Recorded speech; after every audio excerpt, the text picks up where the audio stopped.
Selamat datang di podcast Akademi Kesehatan Mental di hari bulan puasa ya. Hari Kita Sabtu mas. Hari Sabtu kan. nanti tayangnya nggak tahu nih hari apa, tapi di bulan puasa ya. Kita buat teman-teman yang menjalankan puasa, kami mengucapkan selamat menunaikan ibadah puasa. Dan buat yang belum, semoga bisa termotivasi dan terdorong untuk bisa menjalankan ibadah puasa. Oke, ketemu lagi di Akademi Kesehatan Mental Podcast, di mana kita bisa belajar kesehatan mental dengan komprehensif dan sustainable. Dan saya bersama Mas Ali pada malam hari ini. Ini malam, teman-teman, nanti tayangnya ngikutin teman-teman ya. Oke, kita baru-baru ini kayaknya isu internasional lagi rame banget nih di dunia media sosial. Nyimak nggak sih, Mas? Oh, akhir ini lumayan nyimak sih mas, lumayan Lumayan lumayan. nyimak ya. Oke.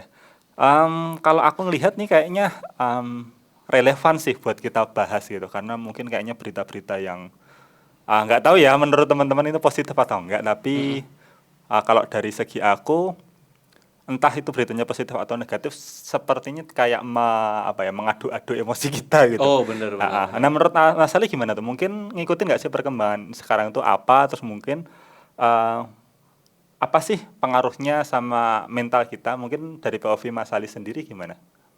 Oke. Aku sih jujur ngikutin banget sih mas ya, Mhm. apalagi soal-soal apa namanya pertahanan gitu-gitu kan. Mhm, mhm. Nah, kalau misalnya aku lihat gitu mas, apalagi yang mungkin negara kita juga join di Board of Peace itu kayak banyak banget apa namanya reaksi dari warganet gitu sih. Oke. Yang Mas Ali tangkap apa nih reaksinya? eh ada pro kontranya sih. Mhm. Karena kan itu cukup ini ya, cukup apa namanya? Cukup bikin apa ya namanya? Masa depan negara kita itu dilirik negatif atau positif sama negara luar atau bahkan dengan negara kita sendiri kayak gitu atau dengan rakyatnya kita sendiri kayak gitu. Hmm, Itu mhm, sih. mhm.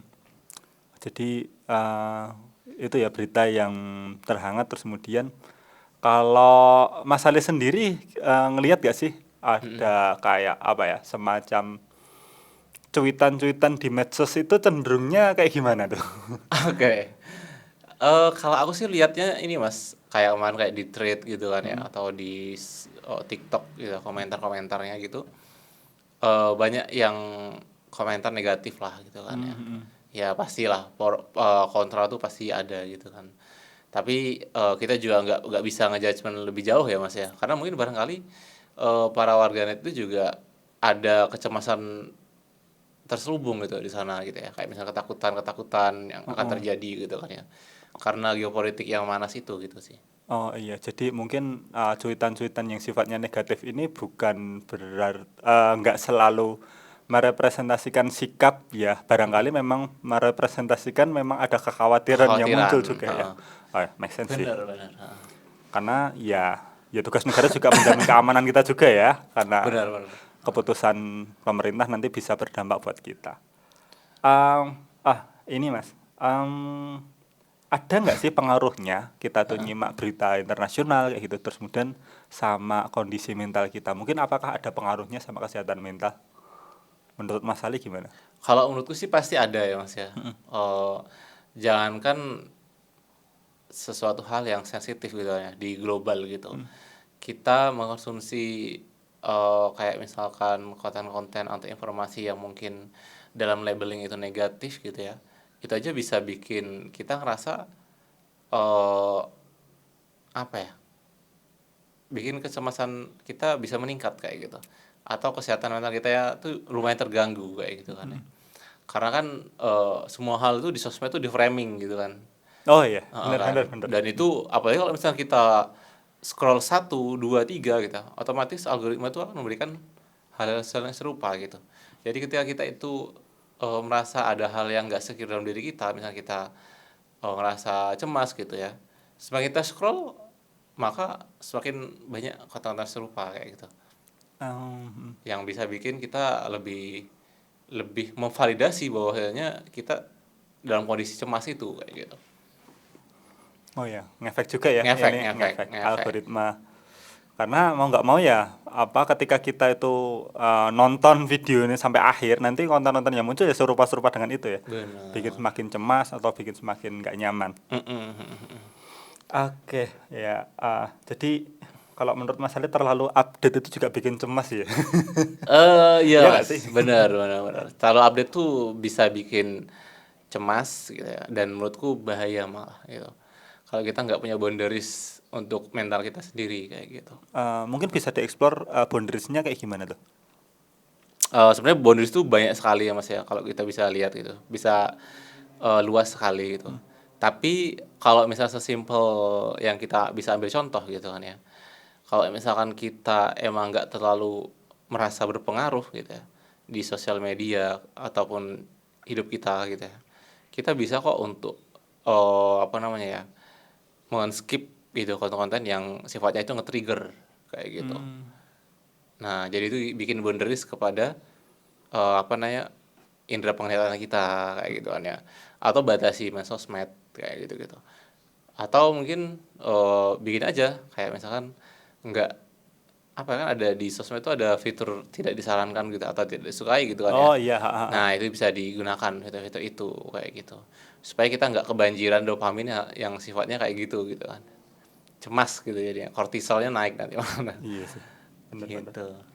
Jadi perlu juga ya bikin batasan biar tetap update tapi juga nggak terpapar secara emosional yang sampai ganggu mental Terus ya. menerus gitu. Oke, berarti itu yang bisa dilakukan mungkin selain itu apa Mas? Selain mungkin membatasi konsumsi medsos, terus kemudian membatasi paparan berita yang bikin nggak nyaman. Mungkin ada yang lainnya. Kalau saya sih lebih kepada fokusnya intensi kita itu ke dalam diri kita, Mas. Oke. Kayak gitu. Jadi misalkan apa yang bisa kita explore, apa yang kita bisa kembangkan tentang diri kita. Entah itu fokus ke pekerjaan kita kah, atau hal-hal yang bikin kita lebih secure kayak gitu. Daripada kita berfokus kepada hal-hal yang nggak bisa kita kontrol kayak gitu. Kayak misalnya sosial media gitu kan nggak bisa kita kontrol. Atau mungkin apa yang terjadi di global itu kan kita nggak bisa kontrol kan, Mas. Iya, Nah, jadi banyak dari kita itu ngerasa punya gangguan psikologis atau kecemasan atau depresi dan sebagainya adalah karena kita, salah satunya ya sebenarnya, salah satunya adalah karena kita kebanyakan memberikan energi kita itu keluar kayak gitu. oke. Iya sih, bener bener bener. Mm-mm. Jadi terlalu banyak apa ya, dalam tanda kutip wasting Wasting energi energi untuk hal yang di luar kontrol kontrol kita, kita. sementara hanya mengalokasikan sedikit ke yang di dalam kontrol kita ya. Yes, Oke, bener benar. juga sih. Jadi update informasi kayak gitu nggak apa-apa, tapi Nggak apa-apa. dibatasin mungkin lebih banyak yang ada di dalam kendali kita gitu ya. Benar. Oke, oke, bener-bener. Terus ngomongin soal tadi kan berarti kontrol diri gitu ya. Mm. Mungkin ada nggak sih tips dari Mas Ali untuk kita itu bisa lebih mudah melihat bahwa mana sih yang sebenarnya dalam kontrol diri kita, mana sih Mm. yang sebenarnya nggak ada di dalam kontrol diri kita. Karena ketika kita udah hanyut dalam arus informasi itu kayaknya susah gitu kan membedakan Benar, itu tuh. benar. Mungkin ada nggak sih tips-tipsnya kayak gitu? Kalau saya sih lebih ke mengarah perasaan, pikiran, dan perilaku kita itu tuh bisa kita kontrol gitu, Mas. Nah, tapi kalau misalkan kayak di luar dari diri kita, misalkan kayak persepsi orang lain, kabar-kabar buruk di luar sana dan sebagainya kayak gitu, itu nggak bisa kita kontrol kayak gitu. Jadi lebih kepada oh iya nih, ini aku bisa kok untuk mengubah ini, misalkan responnya kita terhadap stimulus itu atau berita-berita global yang mungkin memicu kecemasannya kita. Nah, itu bisa kita ambil responnya kayak gimana kayak gitu. Cara kita bersikap kayak gitu.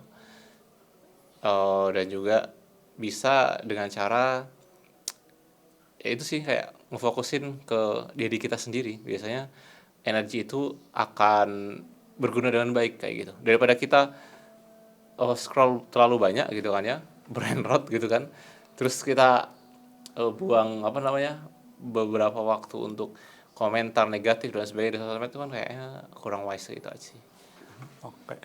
ya teman-teman. Oke, iya iya benar sih, benar juga. Tapi ini sih Mas, mungkin Mas Ali ngerasa nggak sih kalau misalkan ternyata untuk menyadari hal itu, terus kemudian untuk meningkatkan apa yang di dalam kontrol kita, terus kemudian kita apa ya, kita selalu upgrade diri kayak gitu. Mhm, Sepenting apa sih sebenarnya kayak kita itu mengupgrade kemampuan kita? mhm, Kayak tadi kan mungkin bisa kita dalam hal yang ada dalam kendali kita mungkin bisa kita mhm, tekuni kayak gitu. Nah, mungkin sepenting apa sih untuk kita tuh mengupdate diri kita dengan hal-hal yang memang ada di dalam kendali kita? mhm, Atau boleh juga merekomendasikan apa-apa aja sih yang mungkin bisa difokuskan untuk kita itu mhm, bisa memperlebar atau memperkuat keyakinan bahwa ada loh hal yang bisa kita kontrol, mhm, terus kemudian itu bisa membuat kita itu jadi jatuhnya nggak selalu menggantungkan ke berita yang di luar kontrol kita gitu. mhm, mhm. Mungkin ada insight dari Mas Ali nggak? Oke. Kalau misalnya ditanya seberapa penting kita fokus ke upgrade diri, itu menurutku sangat-sangat penting gitu Mas ya. Mm, Tapi kalau misalkan dalam bentuknya apa kayak gitu, itu paling mudah adalah hal-hal yang ngebuat kita ngerasa passionate kayak gitu. Misalkan kalau misal teman-teman hobinya olahraga, mm. hobinya melukis, hobinya belajar, hobinya bekerja kayak gitu. Ada Nah, hobi bekerja. saya Mas. Oke, Heeh. oke, oke. Terus, terus. Nah, itu lebih baik kayak gitu Mas ya, kayak misalkan itu lebih bagus lah kayak gitu kan daripada kita tidak ngelakuin itu kayak gitu kan, dan bisa bikin lebih pesat juga kan apa namanya perkembangan diri kita kayak gitu. Paling mudah ke passion sih gitu, ngefokusin ke passion kayak gitu. Oke. Kita gali sedikit lebih dalam ya. Boleh boleh Mas. Passion itu menurut Mas Ali apa sih? Passion ya Mas. Karena banyak kan juga mungkin teman-teman ngerasa aku tuh nggak tahu passionku itu apa gitu. Heeh. Banyak mungkin yang mempengartikan passion itu adalah hobi, tapi apakah benar seperti itu? Passion is not hobby sih Mas menurutku. Oke, kayak gimana tuh passion? Mungkin teman-teman juga pernah dengar konsep dari Jepang namanya ikigai. Oke, ikigai. Nah, ikigai, nah itu kan hal-hal yang emang kita senangi, terus hal-hal yang kita senangi, hal-hal yang bisa apa namanya disukai sama orang, terus hal-hal yang mungkin dihargai sama orang kayak gitu. Dan kita kok yang keempat kalau nggak salah itu hal yang emang kita kompeten di sana kayak gitu. Oh, oke. Itu adalah passion kayak gitu. Yang itu eh tidak sama dengan hobi. Tidak sama dengan hobi. Mungkin hobi itu Iya, hanya suka aja ya. hanya suka Tapi aja, belum tentu bisa belum ya. tentu bisa. Heeh. Dan belum tentu disukai orang juga. Nah, bener. Heeh. Oke. Dan mungkin kalau misalnya passion kita ngomongin bisa juga kok passion itu nggak nyaman, bikin kita nggak nyaman kayak gitu. Oh, bisa gitu. Bisa mas, bisa. Mungkin kalau misalnya hobi ya udah kita cuma nyaman aja. Hobi kita cuma lari, main pedal dan sebagainya gitu kan, have fun aja gitu kan. Tapi kalau misalnya passion barangkali lebih dari sekedar hobi gitu sih. Kalau Mas Ali sendiri passionnya gimana tuh? Mungkin biar bisa ada gambaran nih contohnya seperti apa. Kalau aku sih passionnya adalah di dunia kreatif sih mas. Oke. Di dunia kreatif, entah itu apa aja, kreatif dan seni sih. Kreatif, seni, olahraga kayak gitu sih. Di combine itu ya itu jadinya lifestyle-nya kita kayak gitu. Oke, oke. Jadi oke, mungkin kita tarik dari awal tadi ya, sebelum kita mulai kan dari update berita internasional, terus kemudian nanti mengurangi apa ya, konsumsi berita-berita yang bikin nggak nyaman, terus kemudian daripada fokus ke sana mungkin fokus ke dalam diri, dan tadi juga upgrade diri sampai ke menemukan passion kayak gitu. Nah, merangkai itu semua mungkin untuk menutup ya ini karena waktunya udah mau isya nih, kebetulan Iya. take-nya pas mau isya kayak Iya, gitu. Mungkin Mas Ali adakah apa ya, pesan-pesan untuk teman-teman yang mungkin bisa bermanfaat ketika teman-teman mungkin kan scrolling media sosial terus kemudian ketemu berita yang nggak nyaman, atau mungkin buat teman-teman yang ngerasa nggak tahu nih passionnya apa kayak gitu. nggak tahu pengen upgrade diri mulai dari mana, atau nggak tahu harus berbuat apa ketika merasa udah terlalu banyak konten yang dikonsumsi tapi kok nggak merasa upgrade dirinya gitu. Boleh untuk disampaikan.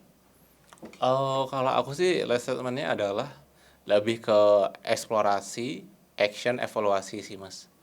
Nah, Eksplorasi, action, evaluasi. Oke. evaluasi kayak gitu. Yang itu ngebuat kita lebih kalau misalnya menemukan passion ya kita bisa bisa grow lewat situ gitu, lewat tiga itu gitu. Kalau misalkan soal apa namanya? Berita-berita yang mungkin ngebuat kita cemas, kita juga bisa evaluasi di situ gitu kan ya. Dan kalau misalkan untuk kayak upgrade diri dan sebagainya itu juga oke kayak gitu. Jadi kita perlu untuk ngelakuin tiga itu sih. Kalau misalnya kita ngerasa belum tahu nih kita harus ngapain gitu dalam hidup gitu kan ya. Karena dalam hidup juga ada apa namanya ya hal-hal negatif dan positif dan itu berulang terus naik turun juga gitu kan ya. Yang kita harus tahu adalah menari di atasnya kayak gitu. Menari di atas. Oke. Jadi kita ya udah kita nggak apa eksplorasi, action, evaluasi itu aja sih Mas. Oke, siap. Oke, gitu dulu mungkin Mas Ali untuk episode kali ini ya. Mungkin next time teman-teman pengen dibahas apa, boleh untuk komen di kolom komentar. Oke, segitu dulu untuk episode kali ini. Thank you Mas Oke. Ali buat insight-nya luar biasa. Sampai bertemu di episode berikutnya. Oke Mas Denny, See you. terima kasih banyak Mas.